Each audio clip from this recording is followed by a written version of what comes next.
Apa kabar para penonton Malam Mistik Profile daripada seluruh Nusantara? Diharapkan anda semua berada dalam keadaan sihat dan sejahtera.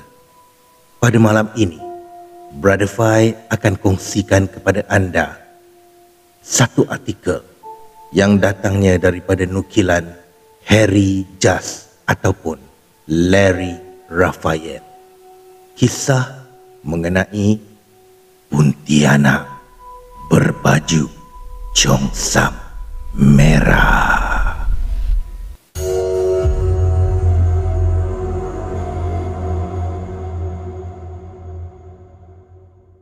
Perkongsian ini bermula dengan satu dialog antara Harry Jas dan juga sifunya, iaitu Sifu Chin. Di sini beliau mengatakan, sebaiknya jika kamu melihat hantu berbaju merah atau lebih tepat congsam merah, lebih baik saja kamu tinggalkan tempat tersebut. Lalu si Harry Jas bertanya, kenapa Sifu? Saya meminta penjelasan lanjut. Dalam budaya Cina kuno, apabila seseorang gadis dibunuh, maka ketika dia disimpan dalam keranda, dia akan disolek untuk kelihatan cantik. Kemudian dia diberi pakai congsam merah. Itu ada tujuan dan maksudnya. Sifu, jelaskan saya, kata si Harry. Saya terus mendesak agar diberi pencerahan. Lalu Sifu Chin pun menjelaskan. Ketika dia dibunuh, rohnya tidak tenteram dan tidak dapat pergi ke alam sana. Sementara si pelaku bebas gembira dan berkeliaran di muka bumi. Dengan memakaikan congsam merah, roh si mati diharap wujud kembali ke alam manusia. Dan dia harus mencari sang pembunuh sampai dapat menghabisi dia. Barulah dia kembali ke alam sana dengan tenang. Perlahan-lahan Sifu Chin berlalu pergi meninggalkan Harry Jas.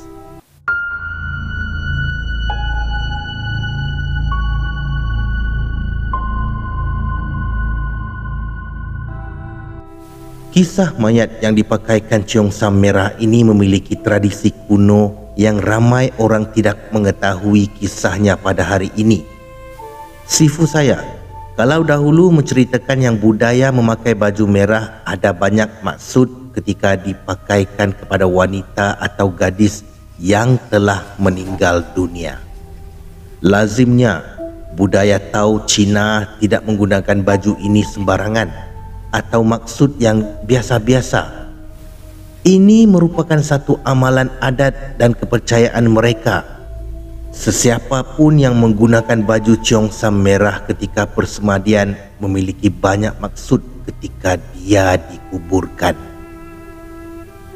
Jika dia dibunuh, dia akan pakaikan congsam merah agar dia bangun membalas dendam atas kematiannya sendiri. Jika dia mati dan tidak sempat bernikah, dia akan memakai baju congsam merah dan berkahwin dengan pasangannya yang hidup tersebut, yaitu perkahwinan olok-olok. agar karma offense-nya tidak menjadi tunggang langgang jika dia dilahirkan kembali.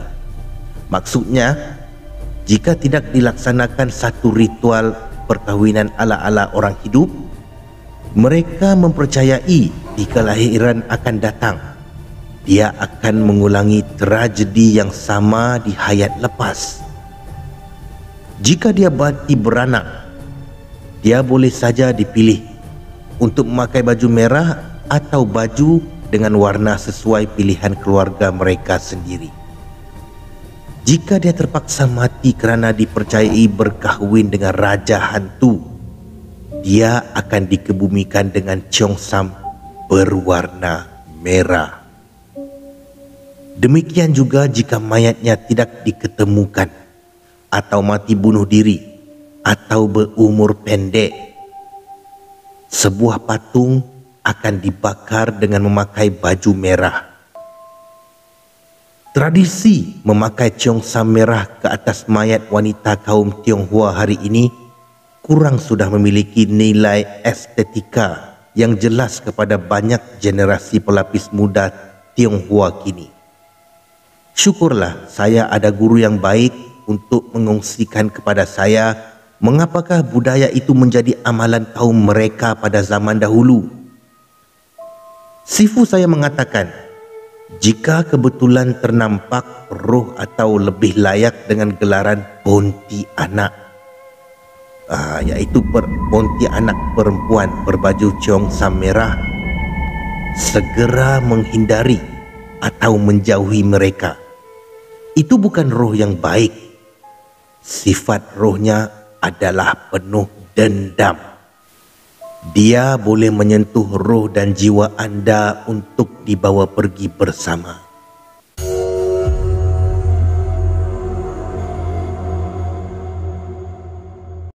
Satu ketika dulu, ada sebuah bilik hotel di Pekan Tenom yang telah dikunci dan tidak lagi diberikan kepada pelanggan untuk tidur biarpun semalaman. Bilik itu pernah berlaku kisah tragedi apabila seorang gadis membunuh diri setelah putus cinta dengan kekasihnya. Dia telah menempah bilik hotel bernombor 4 dan datang dari ibu kota semata-mata mahu berehat. Wajahnya kelihatan sedih dan suram, seperti seorang wanita dari keluarga kaya.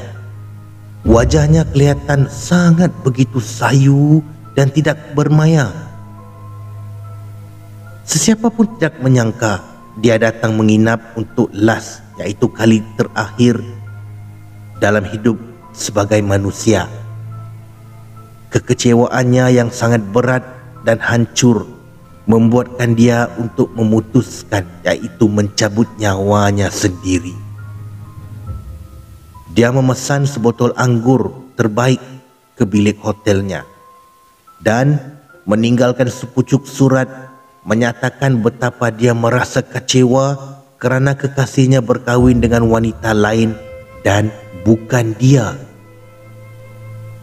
Di bilik air pada tap mandi, dia menggelar pergelangan tangannya dengan pisau cukur. Darah membuak keluar dan memenuhi tap mandi. Mayatnya ditemui sehari selepas kejadian. Selepas dia tidak muncul untuk makan dan membuat apa-apa pesanan. Kerana mengesyaki sesuatu yang tidak baik, pelayan hotel naik dan menekan loceng untuk memaklumkan yang room service datang membersihkan bilik. Namun tidak ada jawapan. Apabila bilik dibuka dengan kunci pendua, mayatnya ditemui terlantar dalam tap mandi yang digenangi air bercampur dengan darah merah yang begitu pekat dan hanyir.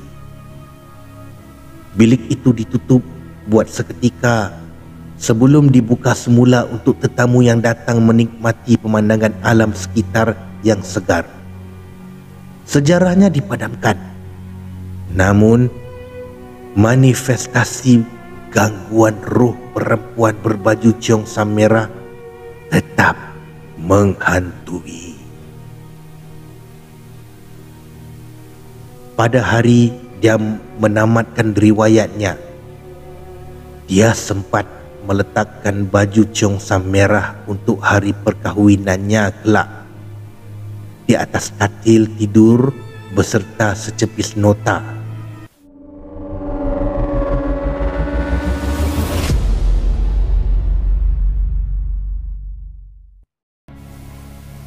Pada satu hari, seorang sahabat berpangkat pegawai pendidikan datang berkursus dan menginap di hotel tersebut. Dia datang sendirian dan sudah menempah awal bilik tidurnya seminggu yang lalu. Pada waktu malam, selesai dinner, dia kembali untuk tidur kerana esok pagi dia akan mula berkursus selama seminggu di sebuah jabatan di Tenom. Namun, apabila tengah malam, dia turun dengan tergesa-gesa dan duduk di ruangan lobi dan terus menonton rancangan televisyen. Dia enggan naik dan enggan bercerita tentang apa yang dia alami. Ketika subuh tiba, dengan berani dia memanggil seorang pelayan lelaki dan menceritakan hal sebenar yang terjadi kepada dirinya malam semalam. Dengan meminta bantuan pelayan tersebut, mereka pergi mengemas barangnya dan dia serta-merta membatalkan semua tempahannya selama seminggu berada di hotel tersebut.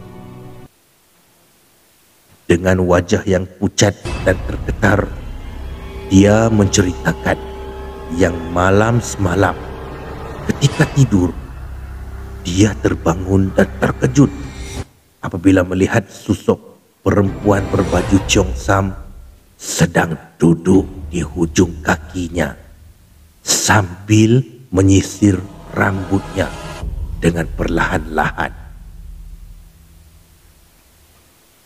Perempuan itu menyanyikan lagu lama Cina.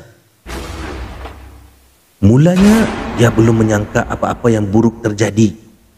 Tetapi tiba-tiba dia melihat perempuan itu tersenyum ke arahnya dengan menampakkan taring pada giginya, dan tangan kanannya mencurah darah merah yang pekat mengalir. Kemudian dia mula sadar yang dia tidak bermimpi. Dia melihat tingkap bilik hotel terbuka luas dan tanpa berfikir panjang, dia lari meninggalkan bilik tersebut. Dia pergi dan tidak pernah lagi kembali ke hotel tersebut. Dan akhirnya pihak manajemen terpaksa menutup bilik tersebut selama-lamanya. Setelah banyak komplain dari klien yang bilik itu ada gangguan dari perempuan berbaju Cheongsam merah. Bilik itu pernah dibersihkan dengan ritual agamanya. Namun, seperti rohnya degil meninggalkan tempat tersebut. Sudah tentu sejarahnya tidak diceritakan untuk menjaga nama baik hotel.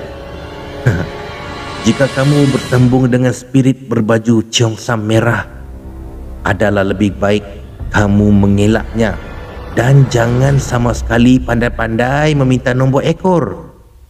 Nanti gara-gara gila judi, kamu mungkin tuntut sebagai tumpal di alam sana. Atau barangkali ahli keluarga kamu sebagai tukaran. Jangan kerana shortcut mencari wang, akhirnya bergalang ganti dengan nyawa sebagai taruhan. Ingatlah diri sendiri dan orang-orang yang Anda sayangi.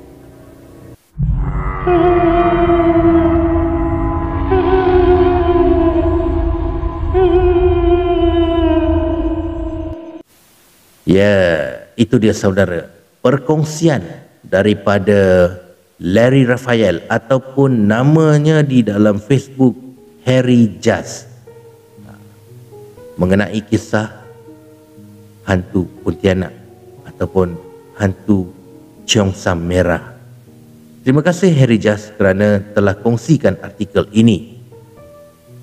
Sampai di sini sajalah perkongsian pada malam ini. Jangan lupa subscribe, tekan butang loceng, komen dan share kerana subscribe itu gratis. Kita jumpa pada hari yang lain di dalam kisah-kisah yang menarik. Peace, no war.